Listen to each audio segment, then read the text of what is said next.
how are families adapting and under what conditions are they changing and what creates change?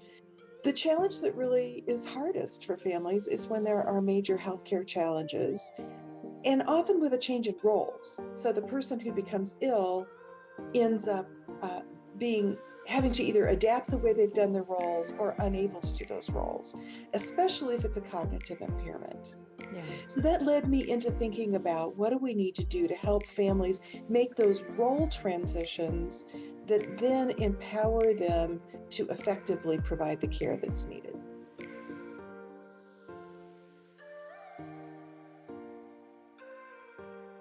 What are some of the common role transitions that you see? I think the most common one that I see is families recognizing that there's a difference in an older adult and being unable to name that difference. Family members aren't clinical psychologists or physicians. They just see the difference and they keep incorporating the different behavior or the difference in functioning into the existing framework they had, which is usually personality or some other kind of attribution that they've made their whole lives.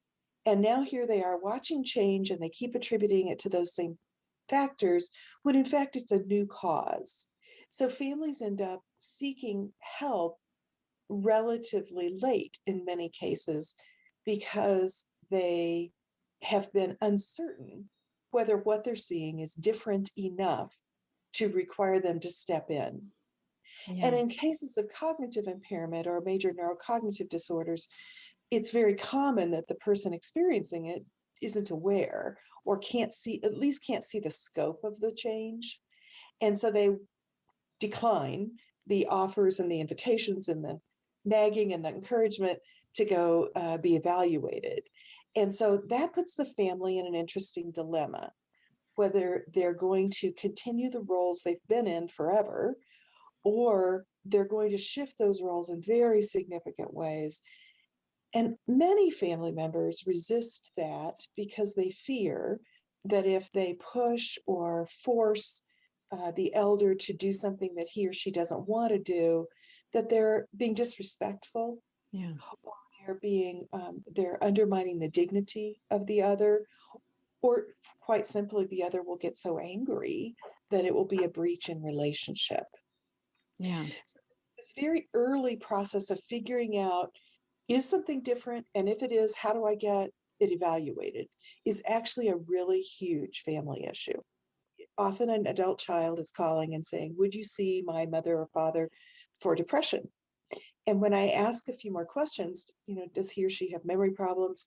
Oh, no, nothing like that.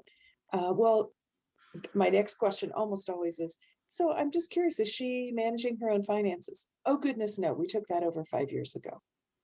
And that for me is almost a verbatim phone call I just have repeatedly that then signals to me this family has made some really big adaptations, and they're making an attribution around motivation, that my loved one isn't doing things that he or she used to do because she's depressed or he's depressed.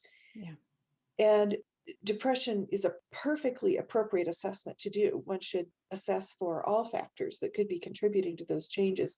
But my observation is that by the time family members have taken over finances or helping with shopping for reasons other than mobility, or helping with med management or appointments, there's something going on.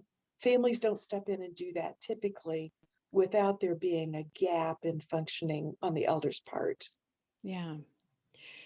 Now back to that dilemma of, does the adult child step in for even with the fear of overstepping, pushing their loved one away, or rupturing their relationship, impeding on the older adult's dignity?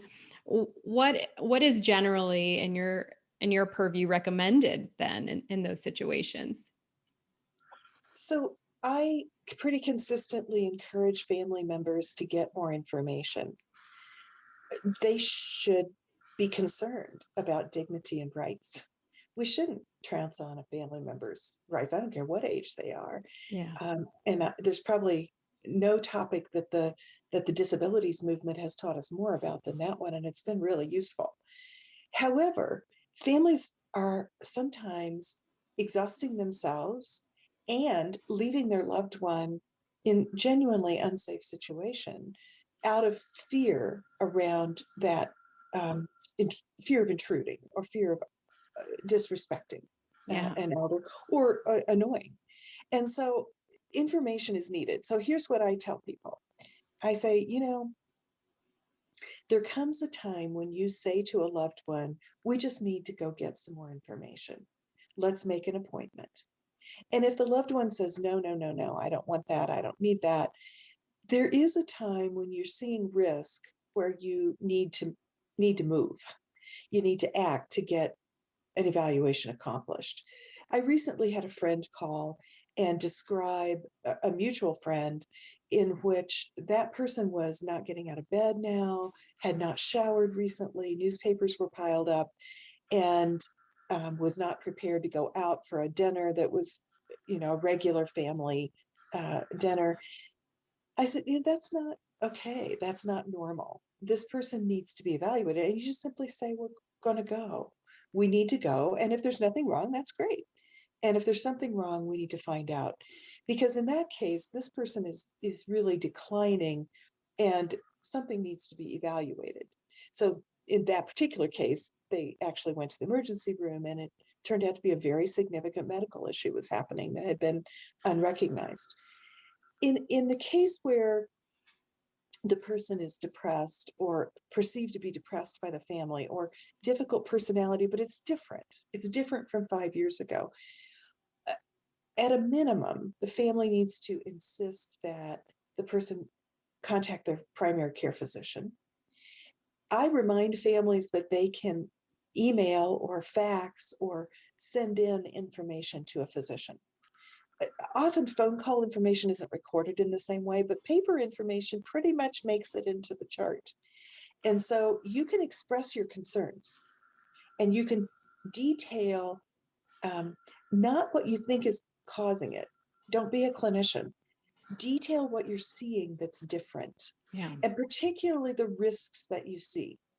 And make sure that gets in the hands of the primary care physician. In some cases, families have plenty of evidence that there's something cognitive going on. The person's just not thinking the way they did 5 or 10 years ago. And I always use that as a comparison. How is this different from 5 years ago? Not yesterday or not how you think a 92-year-old ought to behave. Compare it to what it was in everyday behavior 5 years ago. And when you do that, if you come up with, wow, it really is quite different, you may go straight to a neuropsychologist and just sign up for a comprehensive evaluation of cognition and neurocognitive functioning. And again, it's very important that the family present the information they have, what has been observed, what are the errors this person's making, how is this person responding differently from 5 years ago to the everyday world, to interactions. And when that happens, I'm aware that I'm asking a family member to change the family. That's why I use the family lens. And just simply telling a caregiver to go do it doesn't do it. That's the what. It's the how that challenges families. I don't care if you're dealing with 2-year-olds or 17-year-olds or aging parents or spouses. So we have to sometimes kind of coach people into the how. One of the factors I think of that's awfully important in that is helping the family feel confident that they can do this and that it's important to do this. Yeah. I call that raising the risk appraisal. Sometimes families downplay, well, yeah, she has some serious memory problems, but basically she's doing okay. Well, she just drives in the neighborhood. They have all kinds of ways of downplaying the seriousness of what they're seeing. And partly because they are afraid that the elder won't respond to them. And I sometimes use the example with families that if you left here today and you went to your loved one's home and she was on the floor and she's coming in and out of consciousness, and when she's conscious, she says, do not call 911. And then she goes back out of consciousness. what would you do? And everyone says, well, I would call 911. And I remind them that they did that because they saw it as an emergency. And I want to tell you that what you're describing for me is someone who probably no longer can call 911 independently and explain what's going on. And if they can't, then in my mind, that's an emergency about to happen. So you do need to step in. And it's okay now to be a good wife or husband or son or daughter in a new way. To be respectful, to be kind, and to be firm. This is what needs to happen. I know you don't agree. It's what needs to happen, and I'm going to make it happen.